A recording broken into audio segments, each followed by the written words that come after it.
And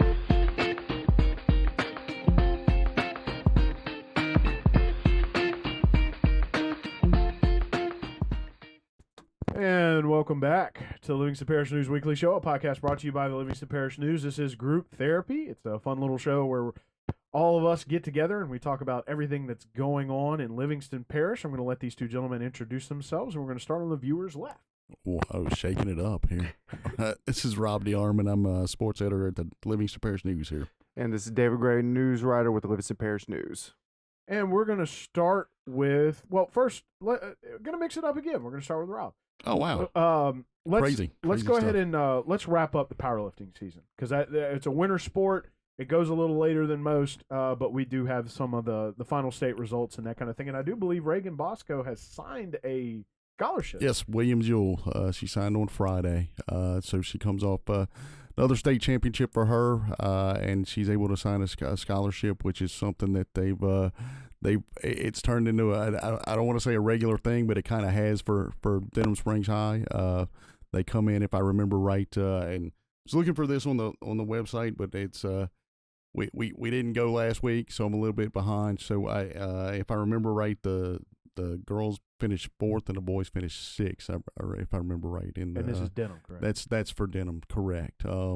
So Reagan wins, and Victoria Doros wins a state championship too for the Denim girls. It's a steady climb for them. That's for both of those programs. It's the highest finish as a team they've had since, and they've been in existence for 5 years. So it's been a steady climb, showing improvement every year, getting numbers out there, and it's kind of like I said, improving it each time they come out. Sure. For the state meet. And real quick too, Denim girls bowling? Yes. State championship. Yes. State championship. So congratulations to those ladies. You were taking photos, weren't you? Yes. First bowling action ever. What was that like? I've never done fun. Yeah, no, it was pretty fun. I mean, you just have to stand to the side and not get in their line of sight. You know, you don't want to distract them while they're bowling. But luckily, since there was, it was a semifinal round, so I mean, it wasn't like all lanes were being used, so you had some space. But no, it was fun. I mean, I went there that morning, got some shots of the semifinals because they do both in the same day, and so didn't know if they were going to make it or not. So you wanted to for sure get some of them competing in the morning. And then, we're checking with the scores, and then you hear that they make it to the finals. So I go back there for the end of it. And, I mean, shooting photos of a, team winning a state championship, that's, everyone's in a good mood then. So those are easy photos. Some of those shots, those celebratory shots, that was great stuff. Yeah, no, they were, they were thrilled and, having fun. And you had the crowd, their parents and, you had some, students that made their way out there and, you had the yellow jacket chant going on. So, no, I had a blast shooting it. It was, like I said, first time doing that, but hopefully, not the last if they can make it there again next year. They're not losing anybody on the girls' side. Wow. So they might make it there again next year. It was one of those things where they're number 6 and CE Bird is a 13 seed. So you had some of those top seeds get knocked off. I think Bird knocked off Ponchatoula, if I remember right, in the semis to kind of set that up. I asked them, what do you think about it? And it's like you look at it, you see what's happening, but it really didn't faze them. They just kind of stayed with what they were doing. And I got to thank them for helping get those results in. And like I told them, I can't do this without help from a lot of people, and they certainly helped in that situation. And my whole goal was to get them credit for what they're doing. I mean, that's a state championship, and that's big doings. Yes, it is. Yes, it is, because you still got to get there, and everybody wants to get there. So congratulations to those ladies. Let's cover track real quick, then we're going to jump over to David. Let's see. Also, powerlifting wise too, we'll go back. Holden wins their state runner up in their division. Another climb for them. They get 2 state championships. If I remember correctly, Mary Woods and Kayla Davis both repeat as individual championships. So I'm jumping around a little bit. There's just a whole lot to cover. Track wise, man, we'll go back to large schools. Walker winds up winning in the boys. It was kind of tight there. I think after 16 events, they were up by half a point on Live Oak. They kind of pulled away there. And the girls wise, it's Denim's girls are just kind of dominating right now during this season. It's one of those things where I asked Coach McLean, I was like, man, are you a little spoiled right now because of the way things are going? And he said, when you've got steady performers and you know you're going to get first and seconds, and then you wind up getting those thirds and fourths, and those points start piling up, that's when it makes it kind of easy, because you know what you're going to get out of people. So that was just a good deal there. And when talking to Coach Edwards at Walker with the boys, I said, you look at it and you say it's kind of quiet, but then when you look at how the results wound up, it's Walker, and maybe it's not as quiet as we thought it was. But he said it's kind of, we look around sometimes he kind of said we're kind of like a ragtag group, and then we go out there and we get it done, so it's sometimes that's what it takes there. So on the small school side, you get repeat champions in Holden on the girls' side and Springfield on the boys' side, and it was one of those deals where they keep piling up points, and you can track it on your phone, which is a different deal.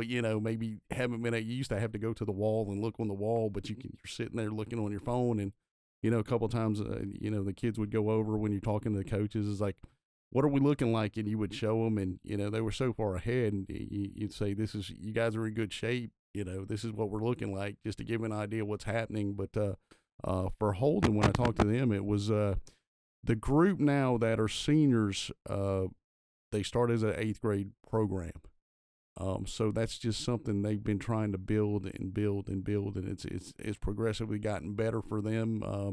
And they're going now, and they're starting them younger now. They've got a 6th grade program they just cranked up. So hopefully that's something they can keep bringing into the system, and those kids can just get better as they, so basically it's so they're not going out when they get to high school and learning these events when they get to high school. They're learning them younger, so there's, I guess, a little bit less preparation in learning what you need to do.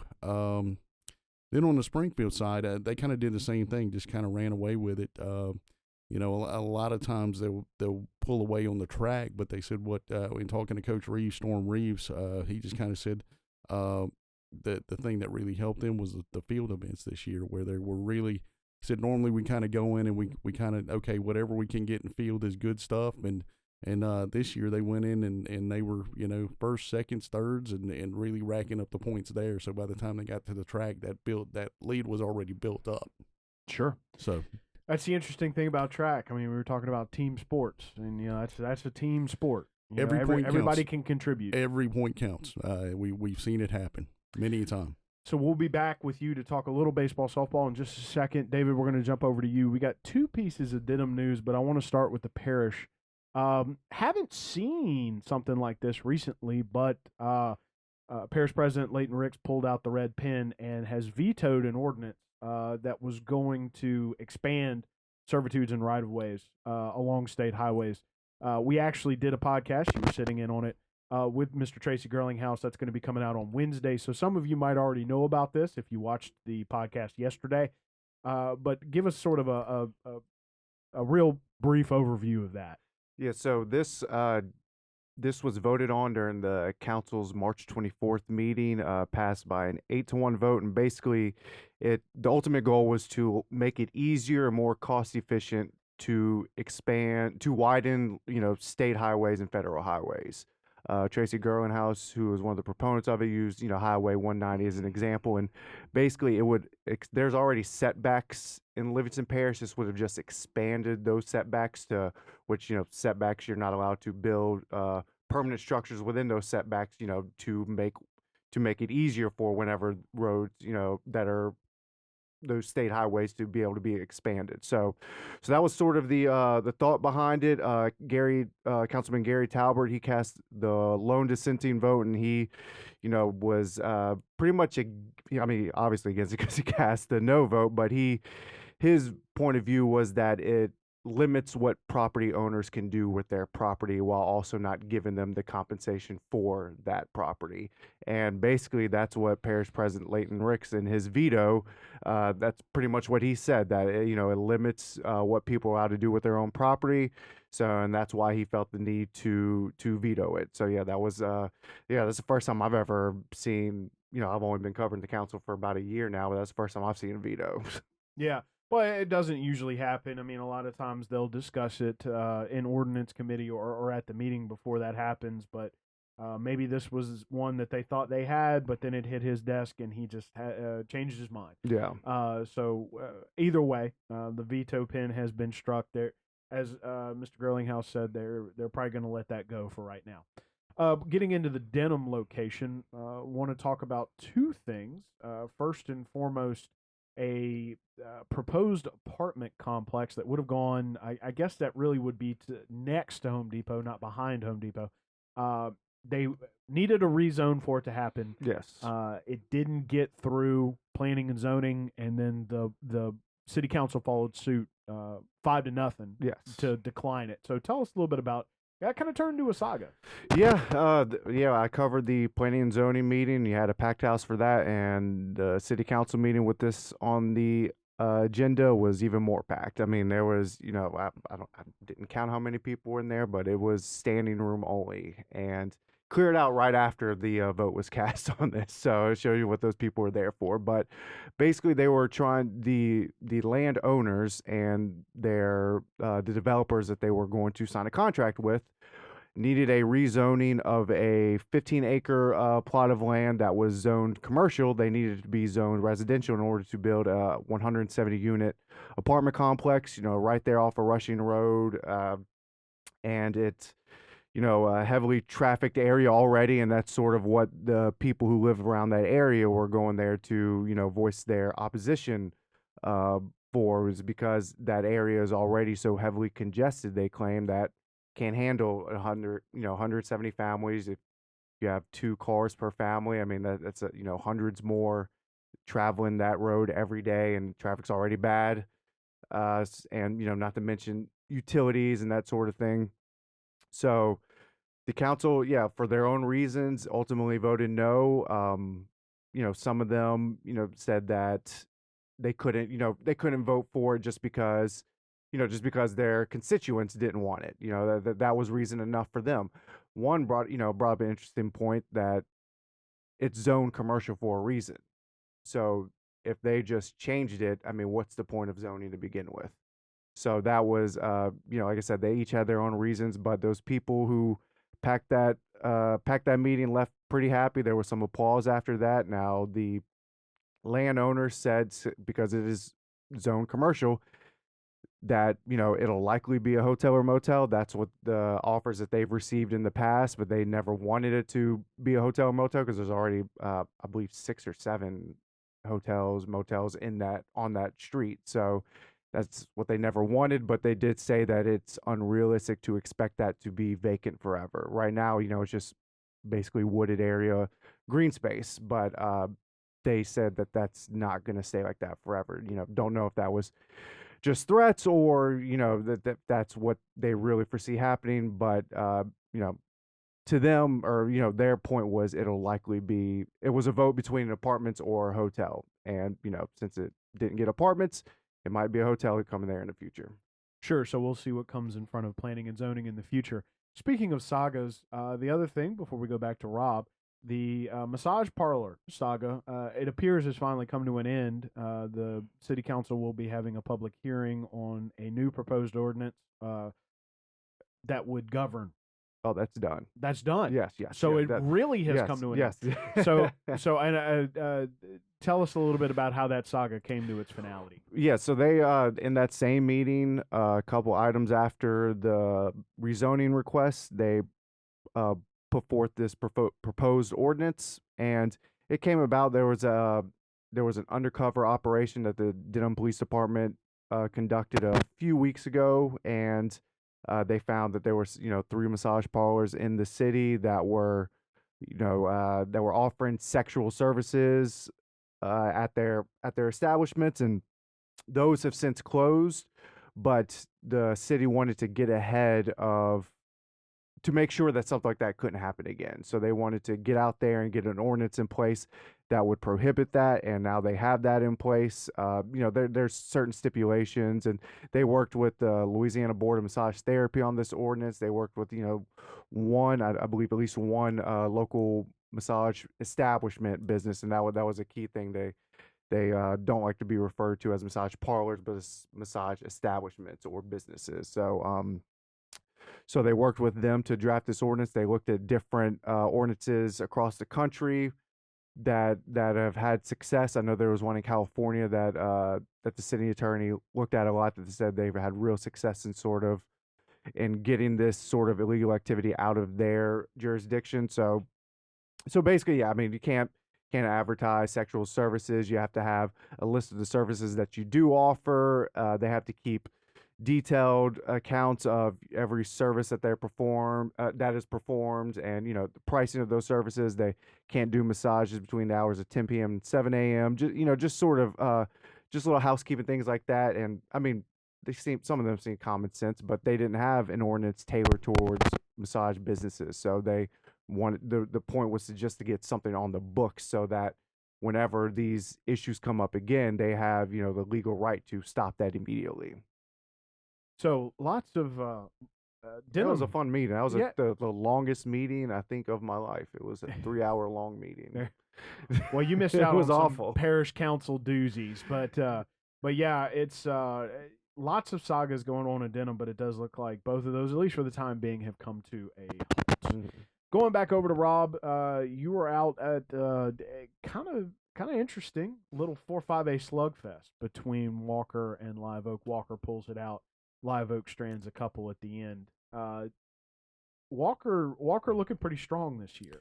That was actually my first time seeing Walker this year. I kind of joke with Coach Sandifer. Also, congratulate him. He just recently picked up his 400th win. So when I talked to him about that, I said, man, I haven't seen you guys yet. And he said, that's okay, because we haven't been at home much. So when we kind of looked at it, and he said, we got Live Oak next week, I said, I'll see you there. And I think I kind of surprised him a little bit when I hit him for post game. He just kind of looked up and saw me, and it's like, but yeah, Walker comes out and they put up 4 in the first inning.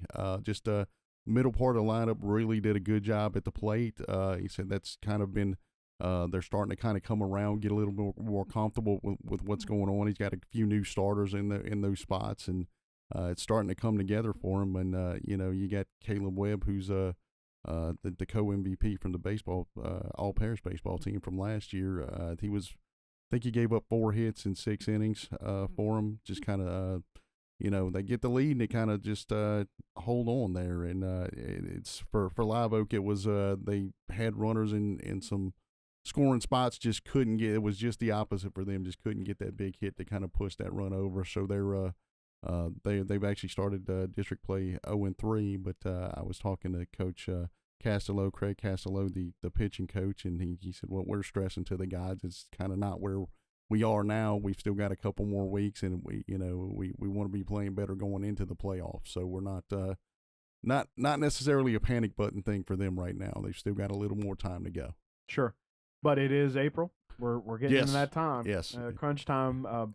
Pretty much everybody's in district. Softball's about to wrap it up. I think next week the playoff pairings will come out there, and it just, to me, it just seems like spring sports. It gets quicker and quicker every time. And I've been doing this for a while. It just seems like I don't know if it's me or just the way it goes. It's just so condensed. There's not a lot of time to miss a lot of beats, if you will. Because things just happen so quickly. Sure. So. Well, thank you both, gentlemen. I'm going to let you introduce yourself real quick, and we're going to start with the right. This is David Gray, news writer with the Livingston Parish News. And the left. Hey, this is Rob DeArmond, sports editor with the Livingston Parish News. And my name is McHugh David, publisher and editor of the news. Appreciate you guys out there joining us for the Livingston Parish News weekly show. This is Group Therapy. This is when we get to sit down and talk about what's going on in Livingston Parish.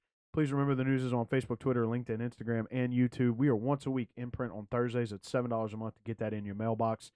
We are also online, www.livingstonparishnews.com. We appreciate you joining us, and we'll see you next time.